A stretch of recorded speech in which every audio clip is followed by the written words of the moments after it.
Benvenute e benvenuti in questa serie di video dedicati alle fonti per la conoscenza della musica e della poesia sarda di tradizione orale. Insieme faremo un viaggio alla scoperta di documenti che ho selezionato per voi, nei quali vengono descritti e raccontati gli usi musicali del passato. Si tratta di opere letterarie, cronache, documenti notarili, redatti tra il Seicento e l'inizio del Novecento da intellettuali, viaggiatori, funzionari governativi e sacerdoti, che nelle loro opere hanno descritto pratiche e contesti della nostra cultura musicale. In questo video parleremo di launeddas.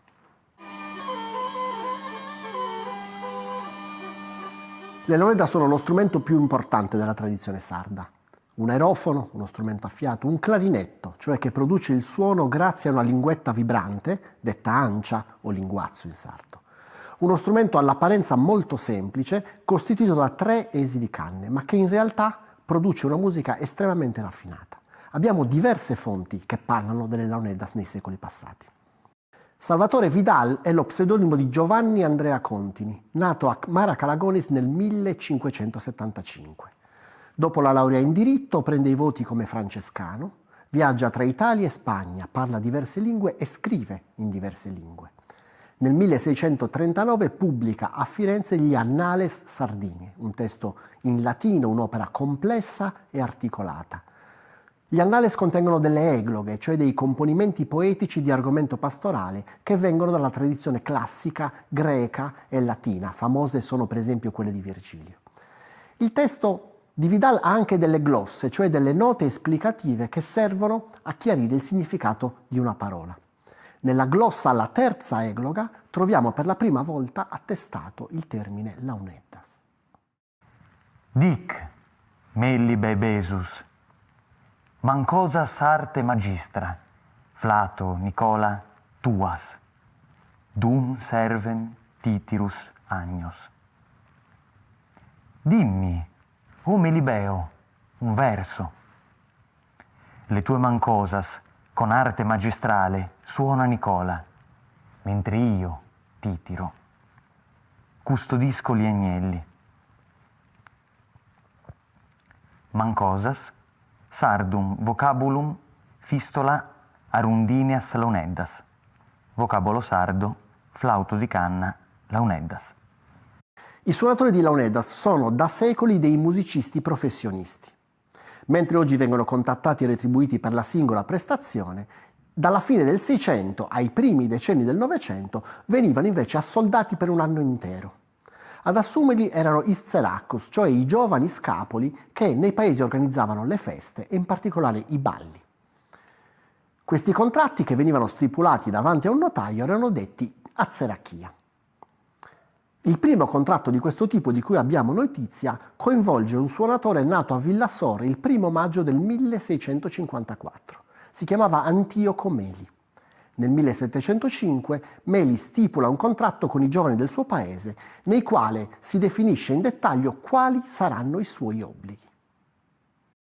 Con il presente contratto si conviene che detto Antioco Meli si obbliga a servire i suddetti scapoli e le altre persone del presente villaggio a suonare per loro il tamburo e le launeddas nelle case e i luoghi in cui vorranno a loro piacimento ballare, tanto nel presente villaggio così come nelle feste rurali di quello e nel carnevale, intendendosi soltanto i balli ed eccettuate le danze.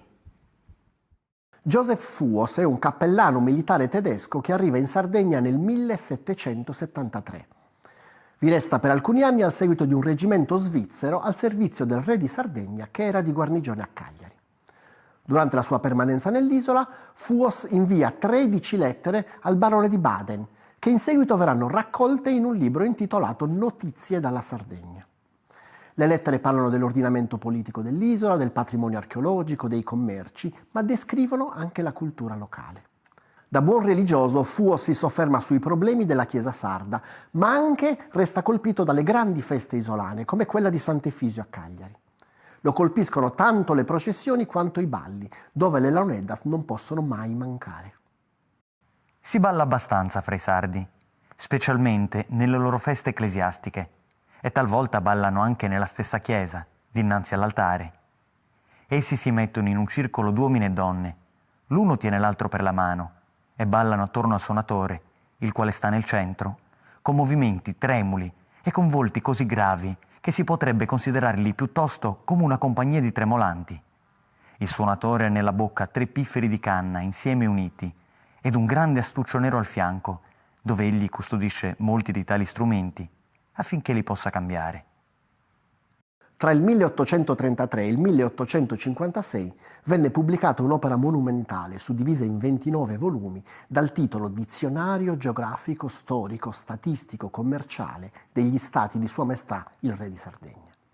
Si tratta di un progetto editoriale ambizioso curato dal sacerdote Goffredo Casalis, che ha l'obiettivo di offrire una descrizione puntuale e sistematica di tutti i territori continentali e insulari appartenenti alla corona sabauda.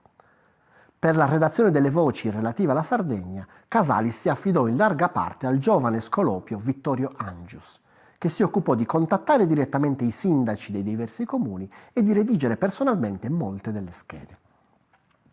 Le voci del dizionario forniscono per ogni paese, città e provincia informazioni sul territorio, il numero delle chiese, la consistenza del bestiame, le coltivazioni, ma anche quelli che sono gli usi e i costumi delle comunità locali. Ed è proprio in queste sezioni che troviamo preziose informazioni sulle pratiche musicali tradizionali. Un esempio è la descrizione della provincia di Lanusei, corrispondente più o meno all'attuale Ogliastra, dove le launeddas vengono menzionate in relazione a diverse funzioni: l'accompagnamento delle celebrazioni religiose, il supporto al canto e, ancora una volta, soprattutto il ballo. Zampognatori, suonadoris della Uneddas. Sono questi i musici campestri e pastorali senza i quali nella maggior parte dei paesi non si celebrano nozze e conviti. Essi non mancano mai nelle feste e suonano ora solo o in concerto con l'organo, per la messa e per le lodi del santo, che si ripetono tante volte quante sono le limosine offerte dai devoti per onorarlo con la cantilena dei sgosus, dei gaudi o delle gaudi, che sono sestine di settenari con un ritornello di invocazione. I zampognatori, che sanno molte modas o variazioni per i balli e che suonano bei motivi per il canto, sono assai pregiati. Gran parte delle musiche di cui parlano le fonti che vi ho appena presentato sono praticate ancora oggi in Sardegna. Ovviamente queste sono cambiate nel corso del tempo, come accade naturalmente a tutte le musiche di tradizione orale. Ma possiamo immaginare una linea temporale che dai secoli passati giunge fino a noi. Così ho pensato di chiudere ognuno dei video di questa serie sulle fonti per la conoscenza della musica sarda con una registrazione tratta dal mio archivio.